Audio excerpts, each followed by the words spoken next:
I confronted my grandfather on his deathbed with the knowledge that I was going to tell the world what was going on, and there was nothing he could do about it. My name is Sabrina Capper. I'm the author of the true crime memoir, Licking the Knife. All right, well, let me ask you what may be a profound or simple question. Why did you write this book? I wrote this book first and foremost as a documentation, a telling of a story that had never been told before. I had never told anybody what had happened or what was going on in our family when we were growing up. And I got to a point where I thought I had escaped the insanity of the organization and the environment. And they came after me and I couldn't hide it anymore. And so the book starts with an event, which is a trip to New York City with my family, which is like the last really incredible memory before it all kind of starts to crumble. The family came after me 2 weeks after that, and I wrote the book and finished it in December. So it was a quick process. And the reason it was that way, and the reason I wrote it is so that I confronted my grandfather on his deathbed with the knowledge that I was going to tell the world what was going on, and there was nothing he could do about it. Mm. And that confrontation, as wild of a decision as it was to make, it was the hardest thing I've ever done, standing up to him, but it was absolutely worth it. And at this point, if it helps other people see that doing something like this is survivable, more the merrier. Come join my crazy club. It feels like this must have been a tremendous emotional leap of faith for you to not only confront your grandfather, but confront the whole story and put it down on paper and reveal things about yourself that maybe you hadn't been willing to even commit to yourself. Yes, it definitely was. And it took being pushed to a breaking point for me to admit what's going on, because there is never a good time to talk about family abuse, to talk about religious abuse, to talk about,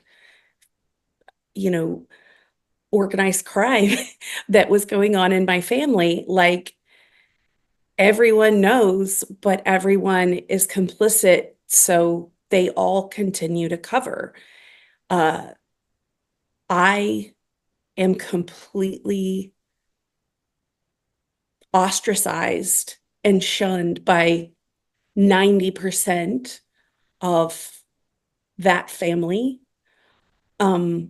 And that's a hard thing to go through, even when it's abusive, because your family is part of who you are. But getting it out and not being under the strain of holding the secrets any longer is absolutely worth the endeavor. It's just, you're right, a monumental task to live the worst moments of your life every day and trust that someone else will guide you through it. I mean, that's what I did. Well, to get through it, is that why you've needed to put this in fiction? Was to put just a little bit of distance between you and the story for your I sake? did. Yeah. That's why I don't use my name. I call myself the lucky girl. Not only for distance for comfort, but also for critique. I mean, I have a role in this as much as anyone, and I made the best decisions I could make at the time. But I also am human and made so many mistakes. And I look at my book now, and it is an absolute truthful accounting of all of the levels of story involved, which is what I think resonates with people. Like, it's okay to admit you're hurting, and it's okay to admit that you had a part in that. There is never a good time to talk about family abuse, to talk about religious abuse. My name is Sabrina Capper. I'm the author of the true crime memoir, Licking the Knife.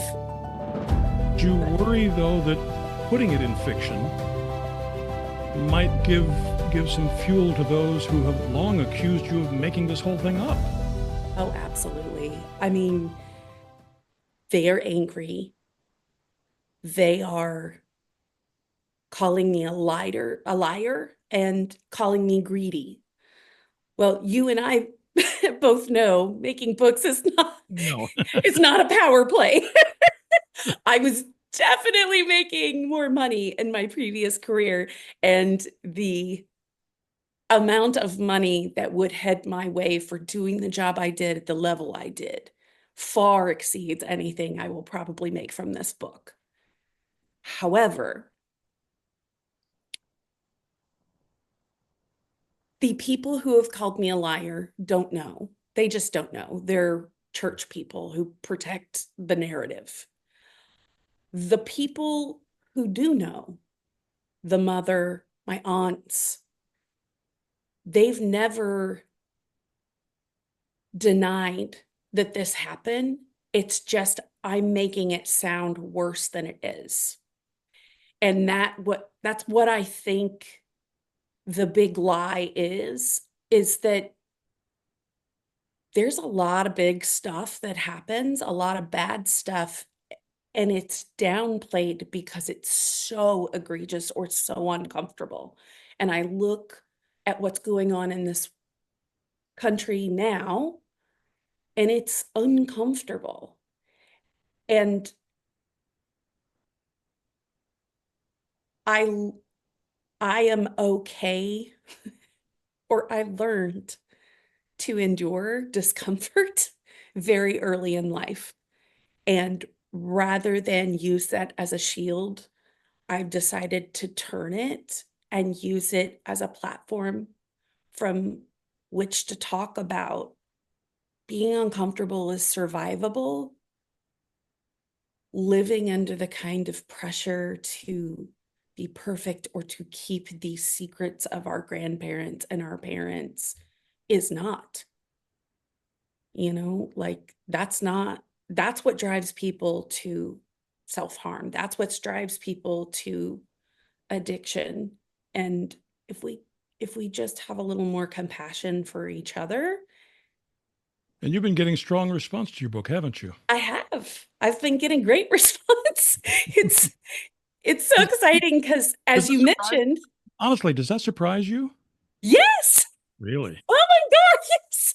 Yes, I am so shocked. I mean, I've never written a book before.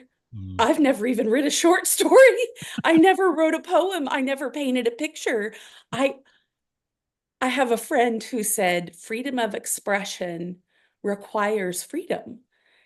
And I didn't I didn't have any, none at all. And so when he said that, it really kind of blew my mind because once I got out from underneath, I started painting and drawing and writing for the first time in my life. And I didn't do it because I thought it was going to make me $1 million. I did it because I could for the first time. Well, honestly, that was you had asked me once before what drew you to my attention, And it was the very first video of yours that I saw on my FYP on TikTok was the one in which you, in a very heartfelt way, explained how you and your husband had essentially spent all your retirement money I did. to put this book together. And I thought, Yeah. I rarely, out of all the thousands of authors I've interviewed, rarely seen somebody be that straightforward and that brutally honest about their belief in their own work. And something in me said, I got to talk to this author. That was the intent. So thank you. And I'm glad you heard me because I have not produced income. I didn't produce income for 16 months. I am a person who is extremely self-independent. I have been financially independent my entire life. From 15 when I could start working, I worked 3 jobs in college. I I know what it is to decide between a gallon of milk and some diapers. Like, I am not afraid to invest in myself and my work because it's honest and it's true. And man, have I worked with people who I admired and watched them make decisions that were so egregious and say, it's business. And I'm like, I don't want to be in that business. I don't want to be that person. Those those those men are miserable when they retire. They sit at home and they have no connections with their families. They don't have relationships or friendships because they devoted their life to a company that then said, you're too old, or we have something prettier, or your stock price isn't higher. Like, it is not the 1950s anymore where Thank your goodness. company CEO cared about you. Hmm. Like, people are afraid. My dad, my husband have been very worried about putting our retirement, our savings, everything I have put into this book. And I'm like, I would rather invest it in myself than let those fools run some 401k plan. And who the fuck knows if that's going to be there in 3 years?